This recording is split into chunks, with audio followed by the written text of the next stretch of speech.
So we want to be in our own lives. What's our next season? What's the Lord doing? What thing am I supposed to be pursuing? Who am I becoming? And when we say, who am I becoming? All this stuff begins to come up in us. All right, we're going to see that with this example of David and Goliath. Now, I have never taught this way about God's agape love or us agapeing ourselves. But David experienced God's love and loved himself. Now, we know that Scripture says David was a man after God's own heart, right? If God says of everybody I know, up to that point at least, David's the man. He's the man. I love him so much. But we know, because of the Psalms, is that David loved God, and he expressed that love in emotional, picturesque ways, okay? He loved him, but we have to then conclude the more he was receiving God's love, the more he was loving God in response to God's love, he was also loving himself. He was also thinking good thoughts about himself. He was experiencing something outside of himself that he was being loved. And think about that. David is a man after God's own heart, even though he committed adultery, even though he used his position to abuse a family. All right? Even though he used his position to have somebody killed, he's still a man after God's own heart. Most of us think, well, God did like me, but then he found out I did this.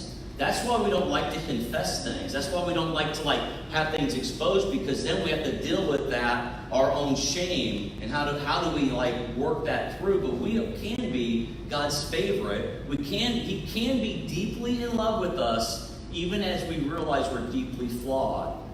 So, and when we are experiencing God's agape love and we love ourselves, we literally have an affection towards ourselves.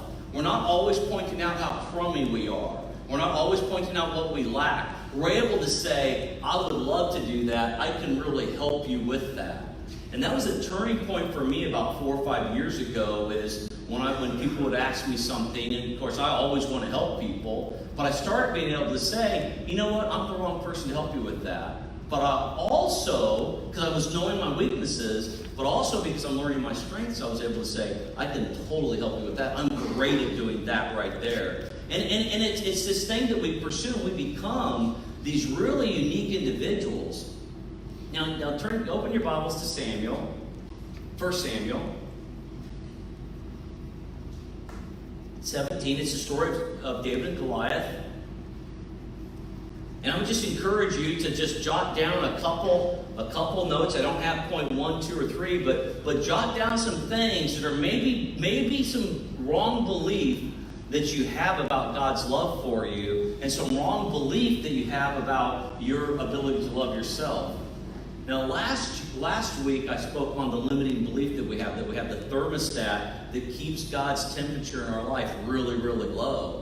And we're praying, hey, I'm going to go get a counselor and they're going to raise up that temperature. I'm going to go read a book and that's going to raise up the temperature. I'm going to pray and fast and my temperature for receiving God's anointing or God's love is going to rise up from 50 to 51 or 52, and it's going to get better and better. But we really are the ones in our own minds that crank that thermostat up higher and higher and higher. This is the whole story. They're in the I want you to picture this. You got Israelite here. You got Goliath's people over here. All right? They're each on a mountain or a hill. There's a valley in between them. And every morning, they're all camped out. They all have all their tents, all their supplies.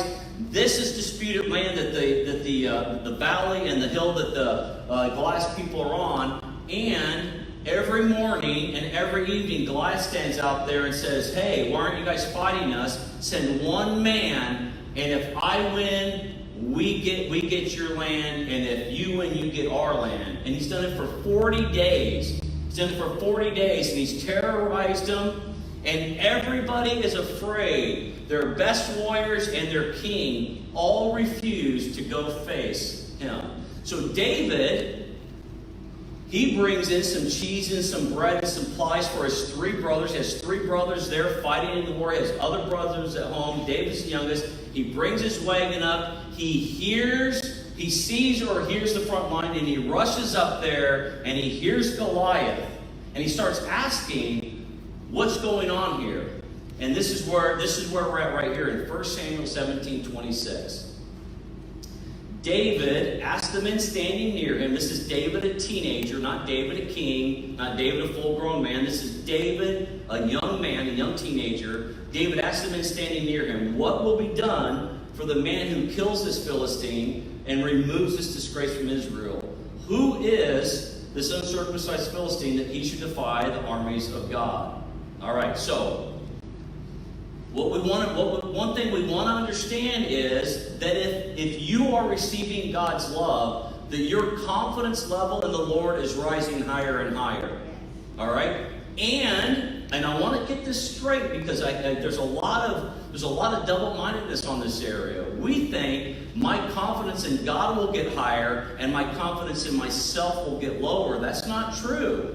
God does not want us to walk around with a low self-image and a low confidence level. Well, I don't have to be courageous because God is courageous. I don't have to be confident because God is confident. If we are rightly embracing the love of God, then we are rightly embracing our power and our courage and our ability to manifest change in our own lives and in the lives of people around us. So our confidence in Him does grow, but our confidence in what He can do in and through me grows also.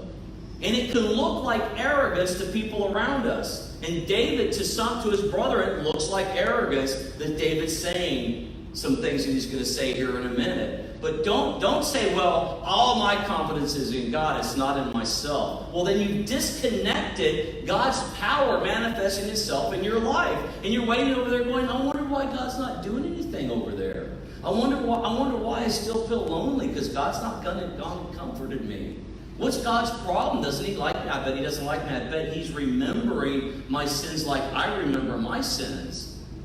But our confidence should rise up. The more we experience God's love, the more we love Him, the more we love ourselves, and our confidence rises up to different levels. Because David is experiencing this love. It begins to transform something in us, so we don't speak just like a shepherd boy. We begin to speak like a warrior. We don't speak like an addict, but we speak like somebody who's been free all of our life. In fact, the beauty of having been in a life, this is going to sound odd, the beauty in recognizing our addiction, not just drugs, but to anything, the beauty of recognizing that we're have so much pride in us is that when we start to walk in humility, it really means something powerful. Because we know how we were, and we know what God's doing and how we are right now.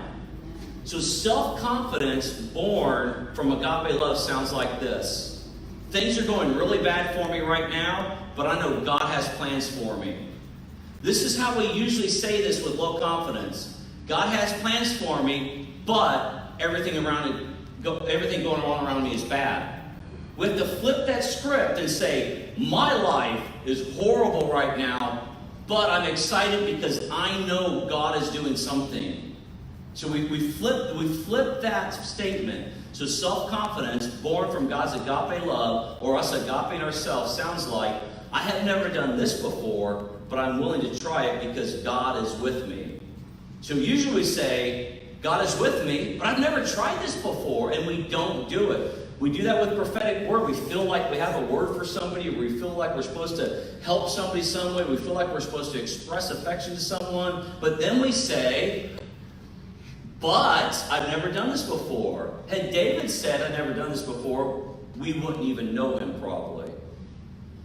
So here's closer to what it sounds like with David. There was a giant between me and what God has promised me, and I am so excited that I get to step up and face this giant. How many of you want to be that person? We do. We are that people. We have to make that choice.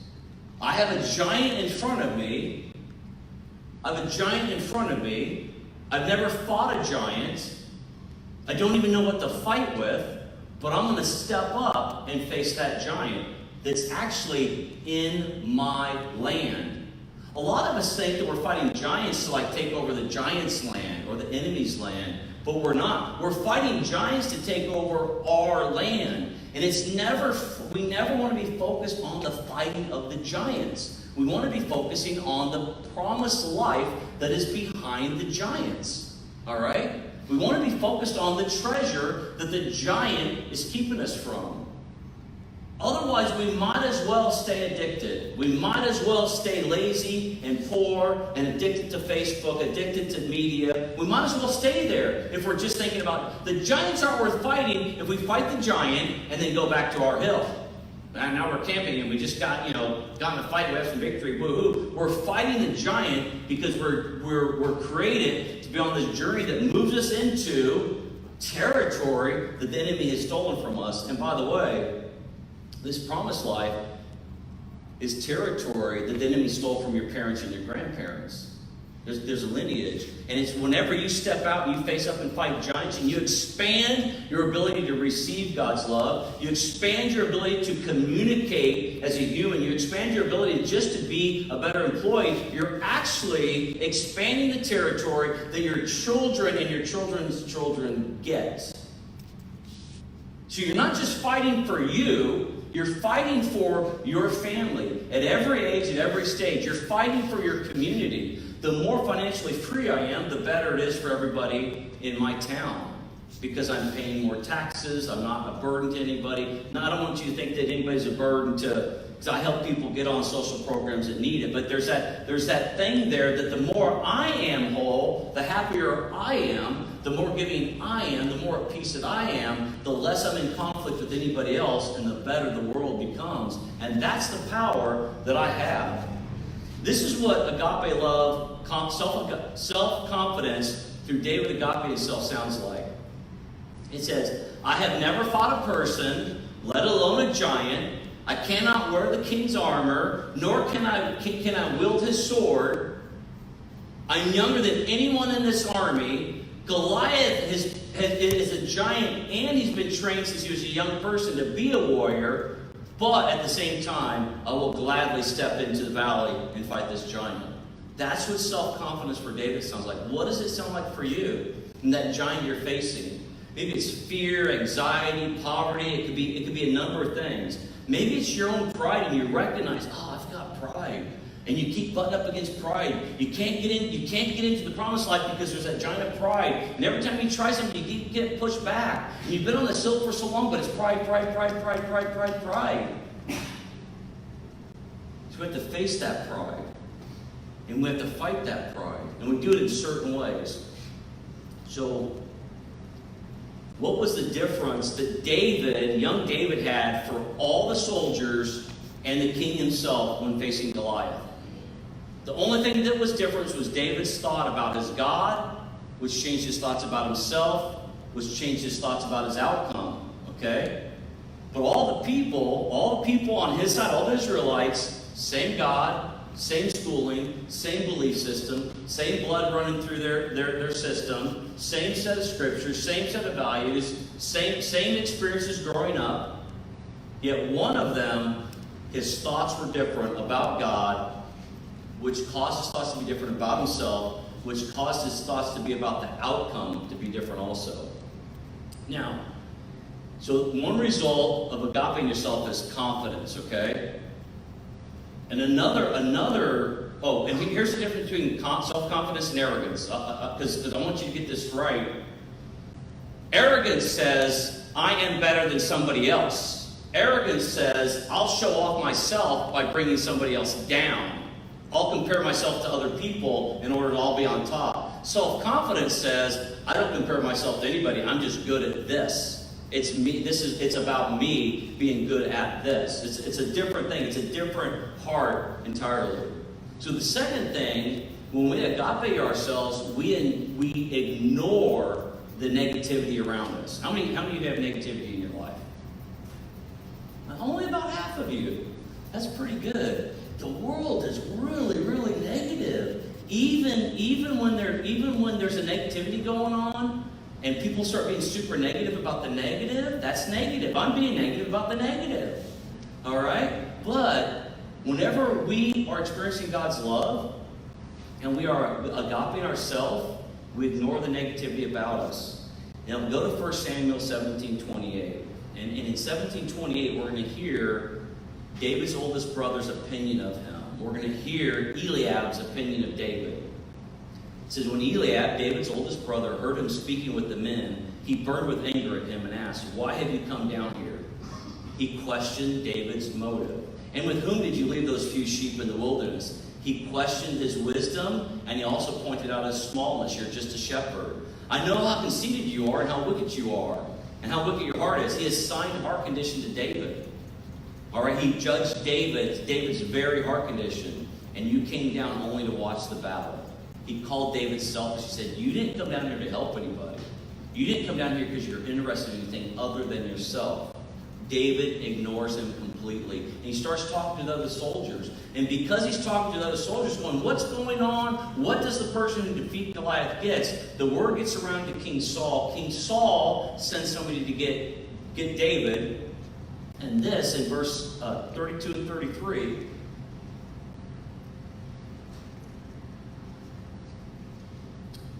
this is David speaking to Saul, then Saul speaking back to David. David said, when David's called to his tent, "Let no one lose heart on account of this Philistine.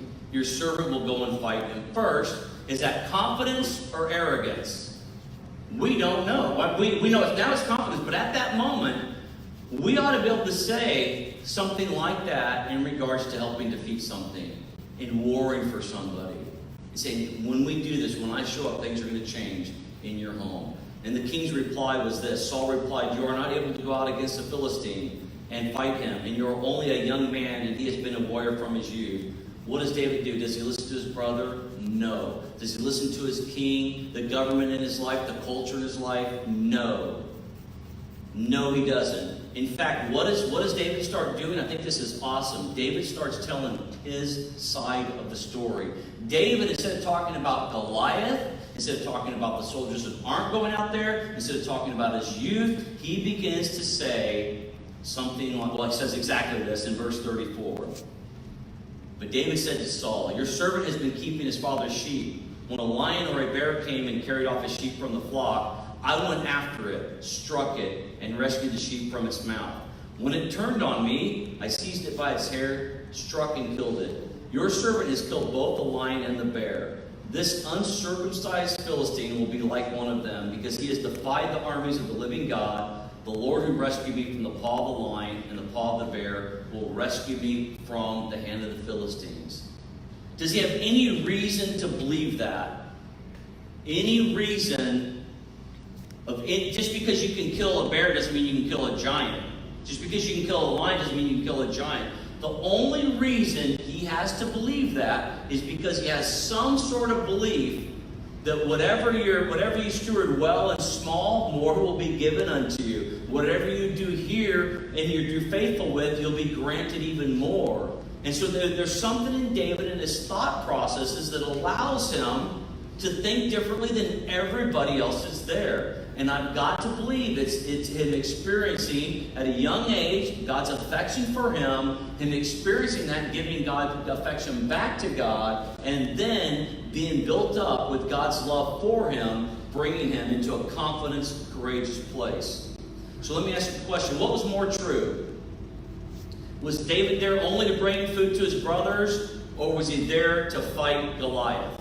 Let me say it in a different way. What's more factual? What's more factual? Did he drop off the supplies and rush to the battlefield to only see the battle? Or did he actually rush up to the front lines with right motive and wanting to fight a giant? So what's more factual? That he was too young to be a warrior? Or that he was just the right age to be a warrior? The facts would say he's too young. All the facts in this story go against David. What was more true? Was David a shepherd boy, or was David a fierce warrior? The brother points out the fact. You're a shepherd. You're a shepherd boy. You're not even a sheep owner. You don't even own a ranch. You're dad's shepherd boy. So the facts, when we're trying to love ourselves, when we're trying to make our own way, when we're trying to figure things out on our own, we begin to gather all the facts. All right? So we say, I want to get to the back wall. We take a couple steps, and things get hard. and we're like, whoa, these facts are all lining up against me. I guess I can't have any friends. I guess I can't save $1,000. I guess I can't ever be anointed. I guess I'll always be tormented. So we back up and we get back on our hill in our tent, and the giant still torments us every day. That's the thing. If we could hear, if we could be a little bit more aware, we'd be hearing the giants tormenting us. And some of us can. That's why addiction can be an obvious thing, because the addiction torments you. That's why not knowing where your next check's going to come from can torment you. That's why we use addiction, and we use budget, money, and we use weight loss as some of those markers, because there are obvious things that are out there that are tormenting us. So if you have a disease, you are instantly faced with the giant of the disease, but also all the fear that goes along with it, right? Those are the facts. So what's more true? Was David too young to fight Goliath, or was he just the right age? Was David a giant killer at that point? How could David see himself as a giant killer before he's ever even killed a regular-sized person? I mean, think about that. So how do you begin to see yourself as a giant killer before you've ever had any victory in that area? It's what you think about yourself. And when you think about yourself, when you think about yourself in a factual way, you will always lose. You will always lose. You will always lose. When you think about yourself in a truthful way, and what we do, we call it truth because it's what we know about ourselves. But the truth is what God says about you. And he calls every one of us more than an overcomer. He calls every one of us a giant killer.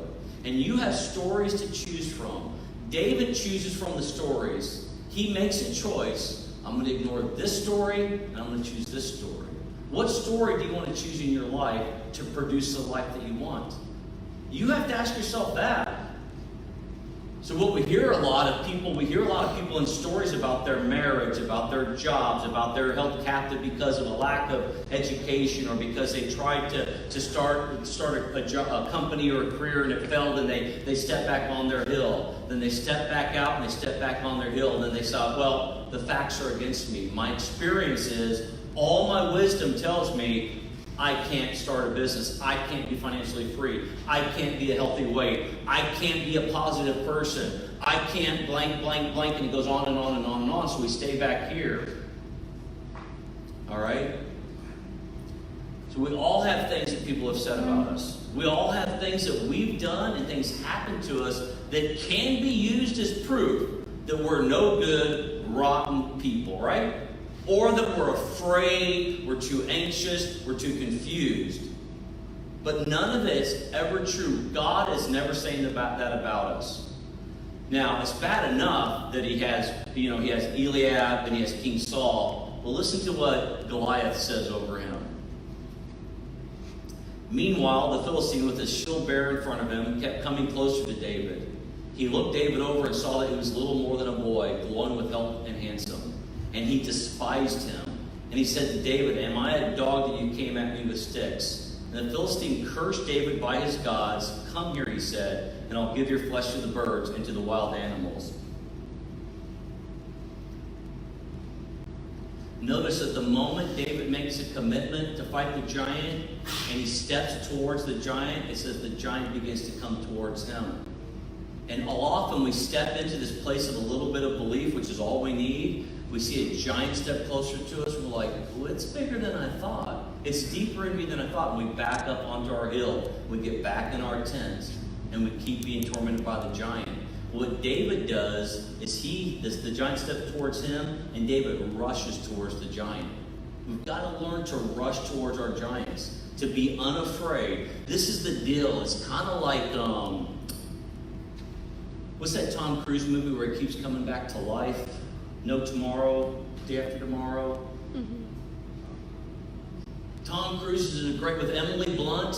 They're like been invaded, and he goes out to battle, and every time he steps out, the first time he doesn't know he's going to wake up back the day before, but he gets killed like before he even gets on the ground to fight these aliens. And then the next day, and once you realize, it keeps getting a little bit further. What we don't realize for us, for us, every time we go out to face our battle and we get defeated, we learn something. So our defeat is never defeat. Our failure is never failure. If we keep facing our giant, if we keep going out there, we will save our world or enter into our promised life.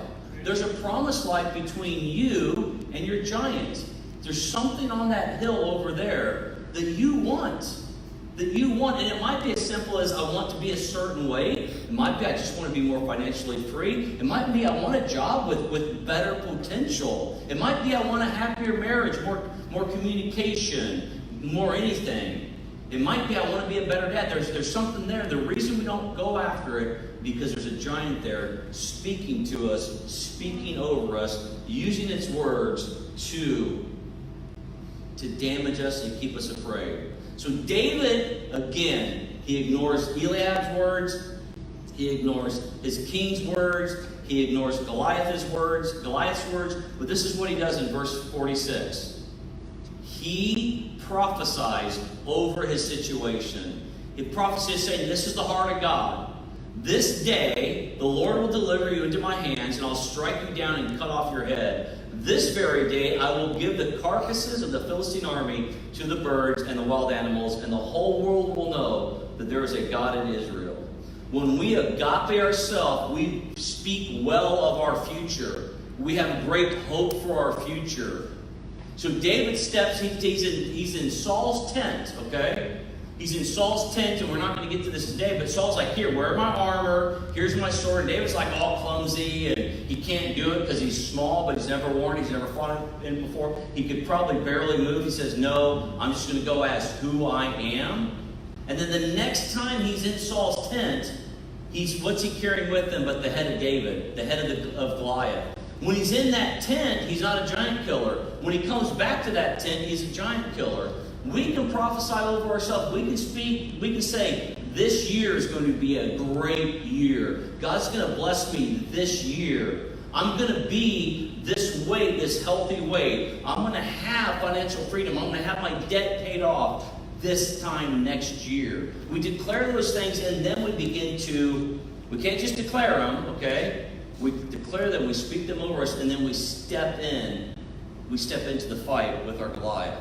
And a lot of times Goliath has a lot of different characteristics, but it's usually something like fear, anxiety, laziness, bad stewardship, don't want discomfort. But it also has a lot of how you were brought up to think, how our culture is, how our parents taught us, even though we'd say they didn't teach us it, but they did teach us by us seeing them. And we're stepping into battle with some thoughts and identity problems that we got when we were 10 years old. And we walk that way, so we have to step up there and get out of that way. All right, I'm gonna conclude here. Go to verse 53.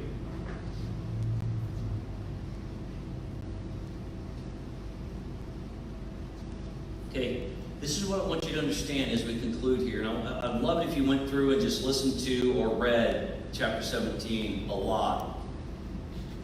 So David kills the giant that was berating the king of Israel, all of Israel, David's family, and the entire nation, right? And God, our God. And this is the thing. It says here, in verse 51, go to 51. Then the men of Israel, just that Goliath is dead. David ran up to him, cut his head off with the sword. He's dead. Then the men of Israel and Judah surged forward with a shout and pursued the Philistines to the entrance of Gath and to the gates of Ekron.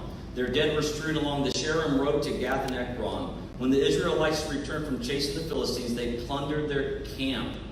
David, okay, then we're stopped right there. So this is the deal. There's a giant there. There's a camp over there. The enemy has a whole bunch of stuff that belongs to you that you get. Did you know that? We go after a giant. There's a reward in going after the giant. There's a reward in going after the giant. And I think that all the people on this mountain over here that have our spoils are demonic entities of some sort. You know what I think Goliath is? I think Goliath is our own thoughts yelling and screaming at us. You're unlovable. God's not looking after you. You've tried it before. You're no good at this. You're not even a good Christian.